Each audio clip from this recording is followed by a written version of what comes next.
الحمدللہ رب العالمین والعاقبۃ للمتقین والصلاۃ والسلام علی خاتم النبیین اما بعد فاعوذ باللہ من الشیطان الرجیم بسم اللہ الرحمن الرحیم۔ آج ہم انشاءاللہ تعالی 15ویں تراویح پڑھیں گے سورۃ القصص کے آخری 4 رکوع، 6واں، 7واں، 8واں، 9واں، سورۃ العنکبوت، سورہ روم، سورہ لقمان، سورہ الف لام میم سجدہ اور سورۃ الاحزاب کے ابتدائی 3 رکوعات جو ہے وہ تلاوت کیے جائیں گے۔ سورۃ القصص کے 6 رکوع میں 1 سے لے کر 5 تک کل ہم نے پڑھ لیا تھا۔ سورۃ القصص کے 6 رکوع میں اللہ تعالیٰ کفار مکہ کی ہٹ درمی کا ذکر کر رہا ہے اور بتا رہا ہے کہ تسلسل کے ساتھ قرآن پاک نازل ہو رہا ہے مگر یہ لوگ ایمان نہیں لا رہے ہیں۔ اس کے مقابلے میں حبشہ سے آئے ہوئے 20 عیسائیوں نے پہلی دفعہ قرآن سنا مگر وہ اس پر ایمان لے آئے، جبکہ منکرین مکہ نے ان کے ساتھ برا سلوک کیا مگر انہوں نے صبر اور خوش اخلاقی کا مظاہرہ کیا۔ اللہ تعالیٰ نے ان لوگوں کو دورے اجر کا ان سے وعدہ کیا۔ اللہ کے رسول صلی اللہ علیہ وسلم اس بات پر ان کو بہت صدمہ رہتا تھا کہ مکہ کے لوگ ایمان قبول نہیں کر رہے ہیں، تو اللہ تعالیٰ نے کہا ہے کہ اے نبی صلی اللہ علیہ وسلم، ہدایت آپ کے ہاتھ میں نہیں ہے، ہدایت اللہ کے ہاتھ میں ہے، جسے چاہتا ہے وہ دیتا ہے۔ اور کفار مکہ جو ہے اسلام قبول نہ کرنے کا ایک بہت ہی بھونڈا سا بہانہ پیش کرتے تھے کہ اگر ہم نے اسلام قبول کر لیا تو سارے عرب اس بات پر ہمارے دشمن ہو جائیں گے کہ ہم نے اپنا آبائی دین چھوڑ دیا، اور یہ جو مکہ کو امن ملا ہوا ہے اور یہ جو مرکز بنا ہوا ہے اس کو خطرہ ہو جائے گا۔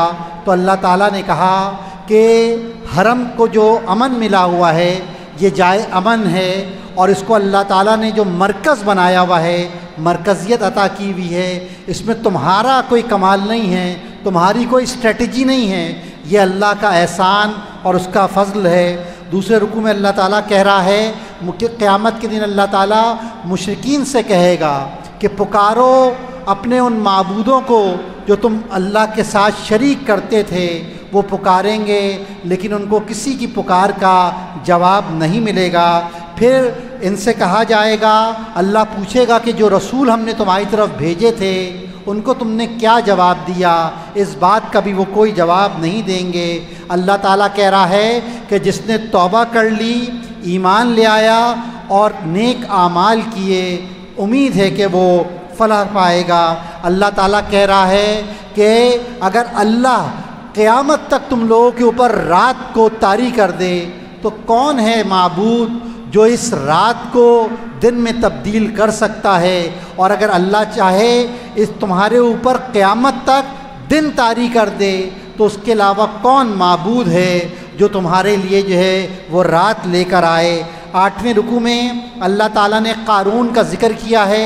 یہ موسیٰ علیہ السلام کی قوم کا ایک فرد تھا جو سرکش ہو گیا تھا، جس کو اللہ تعالیٰ نے بہت زیادہ مال و دولت سے نوازا تھا، اور یہ بہت زیادہ متکبر تھا۔ اس سے کسی نے کہا کہ تو لوگوں پر احسان کر جیسے اللہ نے تجھ پر احسان کیا ہے، تو اس نے جواب دیا کہ یہ سب کچھ مال و دولت تو مجھے میرے علم کی وجہ سے ملا ہے۔ یعنی اس نے اس کو اللہ کا احسان نہیں سمجھا بلکہ اس نے یہ کہا کہ میں اس کو ڈیزرو کرتا ہوں کہ جو کچھ اللہ نے دیا ہے وہ میرے علم کی وجہ سے دیا ہے۔ ایک دن قارون اپنے گھر سے نکلا، اپنے لاؤ لشکر کے ساتھ نکلا، تو ایک طالب دنیا نے کہا کاش ہمیں بھی وہ کچھ ملا ہوتا جو اللہ نے قارون کو دیا ہے۔ تو ایک صاحب علم نے کہا کہ نہیں، اصل چیز تو آخرت کا ثواب ہے۔ اور پھر اللہ تعالیٰ کہتا ہے کہ ہم نے قارون کو اور اس کے گھر کو دونوں کو ہم نے زمین میں دھسا دیا۔ اس کے بعد آخری رکوع میں اللہ تعالیٰ فرماتا ہے کہ آخرت میں اسی کو بہترین اجر ملے گا جو فرعون کی طرح زمین پر فساد نہیں پھیلائے گا اور قارون کی طرح غرور و تکبر کا یعنی غرور و تکبر نہیں کرے گا۔ اس کے بعد سورۃ العنکبوت شروع ہوتی ہے۔ اس کے پہلے رکوع میں اللہ تعالیٰ کہتا ہے کہ صرف زبانی ایمان سے کام نہیں چلے گا اور نجات ممکن نہیں ہے، اور اللہ تعالیٰ دیکھے گا کہ کون سچے دل سے ایمان لایا ہے اور کس کا ایمان جو ہے وہ ناقص ہے۔ یہاں پر اللہ تعالیٰ نے ایک بار پھر حکم دیا ہے کہ اپنے والدین کے ساتھ نیک سلوک کرو، لیکن اگر والدین تمہیں شرک کا حکم دیتے ہیں تو ان کی بات کو نہ مانو، یعنی اللہ کا حکم جو ہے سب سے آگے ہے۔ اور بوڑھے مشرکین مکہ نوجوانوں سے یہ کہتے تھے کہ تم ہمارے راستے پر چلو، اگر اس راستے میں کوئی گناہ ہوگا تو وہ ہم سمیٹ لیں گے۔ تو اللہ تعالیٰ نے کہا ہے کہ قیامت کے دن کوئی کسی کا بوجھ نہیں اٹھائے گا، ہاں البتہ جو جھوٹ بولتا ہے اور جو لوگوں کو گمراہ کرتا ہے اس کے لیے دوہری سزا ہے۔ دوسرے رکوع میں حضرت نوح علیہ السلام کا ذکر ہے کہ حضرت نوح علیہ السلام نے 950 سال، ایک دو دن نہیں 950 سال تک اللہ کا پیغام لوگوں تک پہنچایا، لیکن اکثریت نے جو ہے ماننے سے انکار کر دیا، پھر اللہ نے ان کو غرق کر دیا۔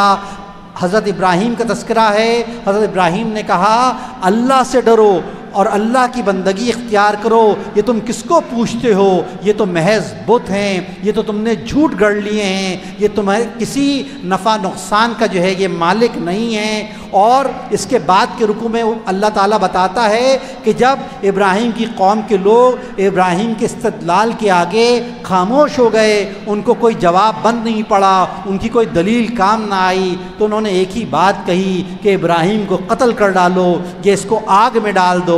اس کے بعد حضرت ابراہیم علیہ السلام نے حضرت لوط علیہ السلام کے ساتھ ہجرت کی۔ اللہ تعالیٰ کہتا ہے کہ اس کو ہم نے اسحاق اور یعقوب جیسی اولاد دی اور اس کی اولاد میں ہم نے نبوت اور کتاب رکھ دی۔ حضرت لوط علیہ السلام نے اپنی قوم سے کہا کہ تم لوگ کیا کبھی کام کرتے ہو، مردوں کے پاس جاتے ہو، مجلسوں میں برا کام کرتے ہو، رہزنی کرتے ہو۔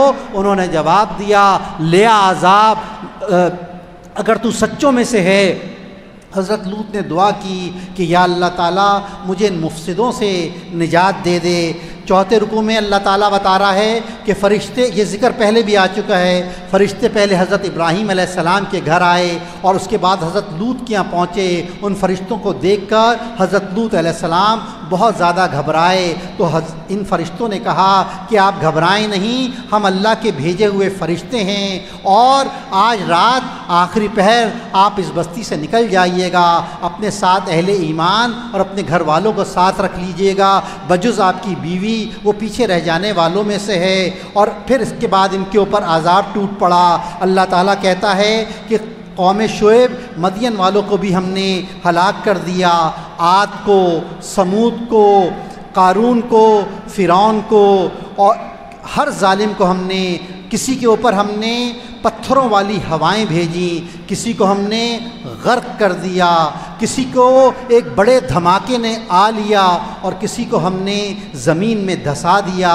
اللہ تعالیٰ کہتا ہے کہ جو لوگ اللہ کو چھوڑ کر دوسرے سرپرست بنا لیتے ہیں ان کی مثال تو مکڑی جیسی ہے، جو مکڑی جو اپنا گھر بناتی ہے، اور سب سے کمزور گھر تو مکڑی کا گھر ہوتا ہے۔ پانچویں رکوع میں اللہ تعالیٰ کہہ رہا ہے کہ نماز قائم کرو، ان الصلاۃ تنہا عن الفحشاء والمنکر، نماز جو کام کرتی ہے وہ یہ کام کرتی ہے، اس کا سب سے بڑا فائدہ یہ ہے کہ انسان کو فحش سے بچاتی ہے، برائی سے اور گناہ سے روک دیتی ہے، اور اللہ کہہ رہا ہے کہ اللہ کا ذکر اس سے بھی بڑھ کر ہے۔ اور اللہ تعالیٰ کہہ رہا ہے کہ اہل کتاب سے بحث کرو مگر بہت اچھے طریقے سے۔ اور پھر اللہ تعالیٰ بتا رہا ہے کہ اے نبی صلی اللہ علیہ وسلم، اگر آپ نبوت سے پہلے کوئی کتاب پڑھتے اور ہاتھ سے لکھتے تو یہ باطل پرست جو ہے وہ شک میں پڑ جاتے۔ چھٹے رکوع میں اللہ تعالیٰ ہجرت کا ذکر کر رہا ہے کہ اگر کسی خطے میں، زمین کے کسی ٹکڑے میں اللہ کے احکامات پر عمل کرنا مشکل ہو رہا ہے تو وہاں سے ہجرت کر جاؤ، اور اگر تمہارے کوئی مفادات یا زمین کا تقدس تمہیں اس کام سے روکتا ہے تو یاد رکھو موت تمہیں اس زمین سے ویسے ہی جدا کر دے گی، تو بہتر ہے کہ اس سے پہلے ہجرت کر لو۔ اور جو لوگ اللہ کے لیے ہجرت کرتے ہیں اللہ ان کو دوزخ سے بچائے گا اور جنت میں لے جائے گا۔ 7ویں رکوع میں اللہ تعالیٰ کہہ رہا ہے کہ دنیا کی زندگی کچھ نہیں ہے، بس ایک کھیل تماشا ہے۔ اس کے بعد سورہ روم شروع ہوتی ہے اور اللہ تعالیٰ بتا رہا ہے پہلے رکوع میں کہ آتش پرست ایرانیوں نے اہل کتاب رومیوں کو شکست دے دی، اور اس فتح اور شکست پر کفار مکہ بہت خوش تھے۔ اللہ تعالیٰ کہہ رہا ہے کہ جلدی جو ہے وہ رومی جو ہے وہ دوبارہ فتح یاب ہوں گے، اور اس دن مسلمان بھی اپنی فتح کا جشن منا رہے ہوں گے۔ اور یہ غزوہ بدر کے موقع پر ہوا کہ جس وقت غزوہ بدر میں مسلمان فتح یاب ہوئے، تقریباً اسی وقت میں جو ہے وہ رومیوں نے ایرانیوں کو شکست دی۔ اللہ تعالیٰ کہہ رہا ہے کہ جیسے یہ پیشن گوئی درست ثابت ہوئی ہے، ویسے قیامت آنے کی پیشن گوئی بھی جو ہے وہ درست ثابت ہوگی۔ اللہ تعالیٰ کہہ رہا ہے کہ قیامت کے دن انسان 2 گروہ میں بٹ جائے گا۔ ایک گروہ جو ہے وہ منکرین حق کا ہوگا، جو اللہ کو نہیں مانتے، ایتھسٹ ہیں، ملحد ہیں، جو اللہ کے اوپر شک رکھتے ہیں، اللہ کے ساتھ دوسرے شریکوں کو ملاتے ہیں، جنہوں نے رسولوں کی تکذیب کی، جنہوں نے وحی کا انکار کیا، کتاب کا انکار کیا، قیامت کا انکار کیا، مر کر جی اٹھنے کا انکار کیا۔ یہ سارے کے سارے منکرین حق ہیں، اور جنہوں نے ان سب باتوں کو تسلیم کیا وہ حق کو ماننے والے ہیں۔ یہ 2 گروہ ہوں گے قیامت کے دن، ایک حق کو ماننے والے اور ایک منکرین حق، جن لوگوں نے اللہ کے ساتھ انسانوں کو شریک ٹھہرایا ہوگا۔ وہ ٹھہرائے گئے شریک جو ہے وہ کوئی سفارش نہیں کریں گے، اور یہ بھی اپنے ٹھہرائے ہوئے معبودوں کا انکار کر دیں گے۔ اس کے بعد تیسرے رکوع میں اللہ تعالیٰ نے اپنی نشانیاں بتائی ہیں کہ ہم نے انسان کو مٹی سے پیدا کیا، اس کو ہم زمین میں پھیلا رہے ہیں، ہم ہی خلق کی ابتدا کرتے ہیں، ہم ہی اس کی دوبارہ اعادہ کریں گے۔ اللہ تعالیٰ نے رات کو باعث سکون بنایا، دن کو اللہ کا فضل تلاش کرنے کا وقت بتایا، تمہاری ہمجنس بیویاں بنائیں جن کے پاس تم جو ہے وہ سکون حاصل کرتے ہو، اور یہ مختلف رنگ اور مختلف بولیاں یہ بھی اللہ کی قدرت ہیں۔ اور اللہ تعالیٰ قیامت کے دن ایک پکار لگائے گا، سارے کے سارے انسان جو ہیں وہ نکل آئیں گے۔ اللہ تعالیٰ کہہ رہا ہے 4تھے رکوع میں، جیسے تم اپنے مال میں، اپنے اختیار میں غلاموں کو شریک نہیں کرتے، اسی طریقے سے اللہ تعالیٰ بھی اپنی خدائی میں کسی کو شریک نہیں کرتا۔ اللہ تعالیٰ کہہ رہا ہے نماز قائم کرو، تفرقہ بازی سے بچو، رشتہ داروں کا، مسافروں کا اور مسکینوں کا حق ادا کرو۔ 5ویں رکوع میں اللہ تعالیٰ بتا رہا ہے کہ انسان پر عذاب اس کے کرتوتوں کی وجہ سے آتے ہیں۔ پھر 6ٹھے رکوع میں اللہ تعالیٰ بتا رہا ہے کہ ہم نے انسان کو پیدا کیا، اس کو قوت بخشی اور پھر اس کو ضعیف کر دیا۔ اور اللہ تعالیٰ یہ بھی کہہ رہا ہے کہ منکرین حق کے دلوں پر ہم مہر لگا دیتے ہیں۔ سورہ لقمان اس کے بعد شروع ہوتی ہے کہ اللہ تعالیٰ بتا رہا ہے کہ یہ قرآن کتاب ہدایت ہے ان لوگوں کے لیے جو نماز قائم کرتے ہیں، زکوٰۃ دیتے ہیں اور آخرت پر یقین رکھتے ہیں۔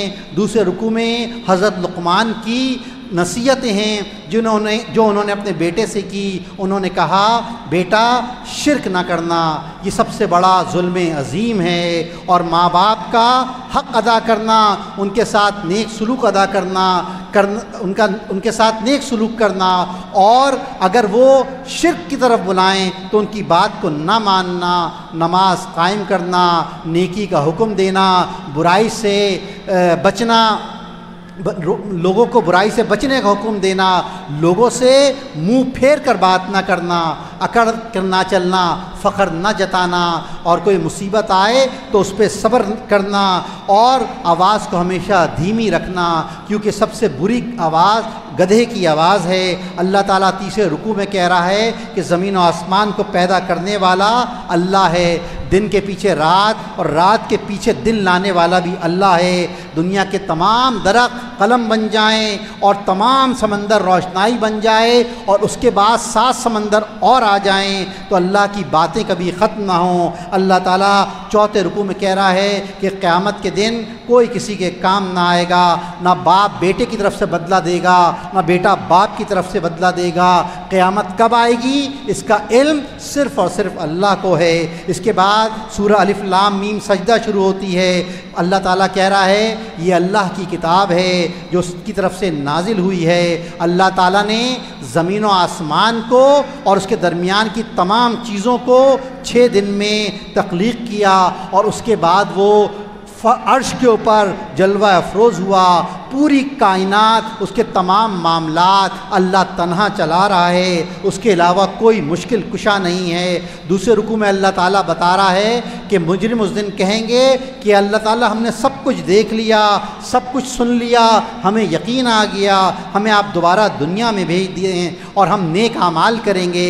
ان کی درخواست رد کر دی جائے گی۔ اور اس کے بعد اللہ تعالیٰ بتا رہا ہے تیسرے رکوع میں کہ موسیٰ علیہ السلام کو ہم نے کتاب دی، اور اس کتاب کو ہم نے بنی اسرائیل کے لیے ہدایت کا ذریعہ بنایا، اور کتنی قومیں ہیں جن کو ہم نے اس سے پہلے ہلاک کر دیا ہے۔ اس کے بعد سورۃ الاحزاب شروع ہوتی ہے، اس کے 3 رکوع جو ہیں وہ ہم پڑھیں گے۔ سورۃ الاحزاب میں 3 واقعات کا ذکر ہے۔ اس کے اندر غزوہ خندق کا ذکر ہے جو شوال 5 ہجری میں پیش آیا۔